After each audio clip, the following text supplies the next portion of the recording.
As principais religiões do mundo. Catolicismo. O catolicismo romano é um dos 3 ramos do cristianismo, juntamente com o protestantismo e o ortodoxismo. Os movimentos religiosos heterodoxos costumam ensinar que a Igreja de Cristo se apostatou e que Deus levantou seus líderes para restaurar o verdadeiro cristianismo.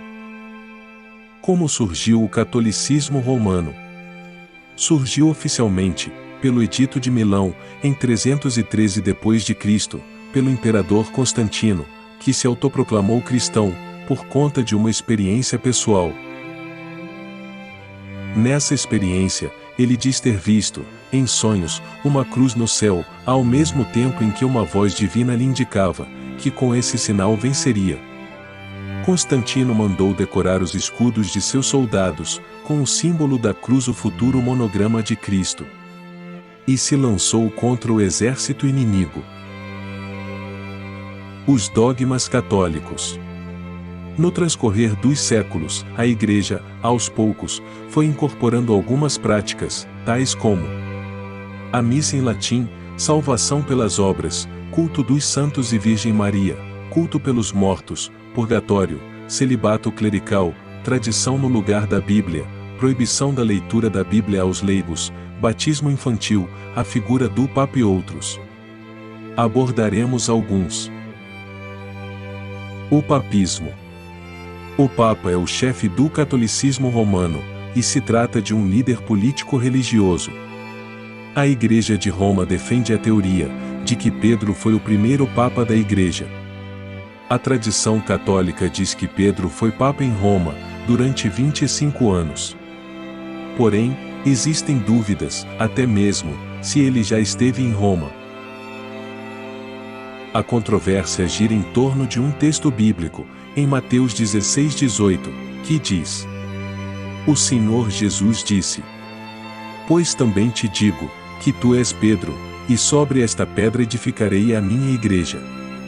Há estudiosos bíblicos, que defendem que a pedra em questão, não se refere a Pedro, mas à resposta de Pedro a Jesus, que diz: Tu és o Cristo, Filho do Deus vivo.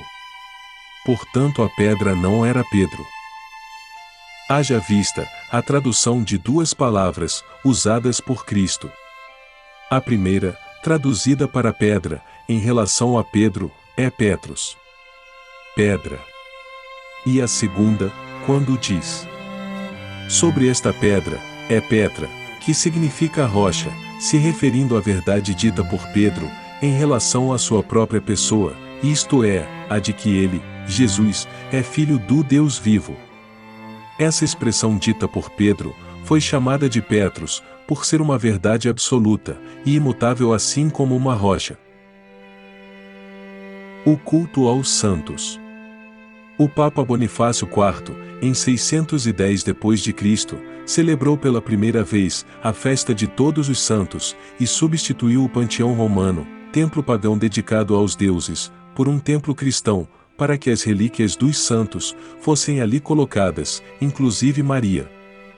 Dessa forma, o culto aos santos substituiu o culto aos deuses e deusas do paganismo. Para se defender da má fama de idólatra, o clero romano afirma que Deus não proibiu fazer imagem de escultura, e que a proibição do Decálogo diz respeito às imagens de animais, cultuadas no paganismo. Essa defesa, é claro, se tornou alvo de duras e ferrenhas críticas, ao longo dos anos, pois não encontra justificação na exegese bíblica. Os 7 sacramentos do catolicismo são agrupados em 3 classes. Primeira, iniciação cristã. Batismo, crisma ou confirmação e eucaristia. Segunda, cura. Penitência ou reconciliação, unção dos enfermos. Terceira, serviço da missão e comunhão. Ordem sagrada e matrimônio. O culto à Virgem Maria.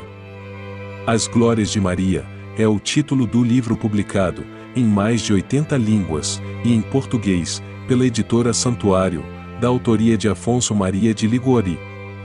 Essa obra é a maior apologia ao culto de Maria.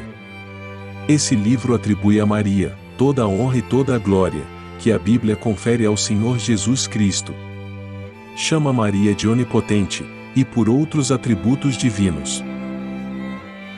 Afirma ainda Liguori: nossa salvação será mais rápida se chamarmos por Maria do que se chamarmos por Jesus. A Santa Igreja ordena um culto peculiar a Maria. Fonte de autoridade. O catolicismo romano reconhece oficialmente também a Bíblia como inspirada e palavra de Deus, porém acrescentam obras complementares que reconhecem ter a mesma autoridade da Bíblia. São os livros apócrifos, não inspirados, os escritos dos pais da Igreja, os pronunciamentos dos concílios e decretos papais. A tradição é uma crença ou costume, passado a nós, pelas gerações que nos precederam, ou por aqueles da nossa própria geração, com autoridade sobre nós. Tradição é a fé viva, daqueles que hoje estão mortos. Enciclopédia Histórico-Teológica da Igreja Cristã. Foi proibida a leitura da Bíblia aos leigos, no Concílio de Tolosa, em 1222. Com isso, a Igreja Católica jubilou a Bíblia, e a tradição passou a suplantar a Palavra de Deus, como as autoridades religiosas da época de Jesus. O Purgatório. A doutrina do Purgatório foi aprovada em 1439, no Concílio de Florença, confirmada definitivamente no Concílio de Trento, 1549 a 1563, mas ela já existia desde 1070. Essa doutrina ensina que os cristãos, parcialmente santificados, que seriam a maioria, passam por um processo de purificação, através de um sofrimento punitivo, para depois entrar no céu. Conclusão. O desejo de todo cristão piedoso e verdadeiro é o de que todas as pessoas se convertam a Cristo e tenham a vida eterna. O conhecimento da verdade vem por meio da Palavra de Deus e somente por ela. Nela o Espírito Santo atua, trazendo justificação, transformação e santificação para o crente em Jesus. E conhecereis a verdade, e a verdade vos libertará. João 8:32.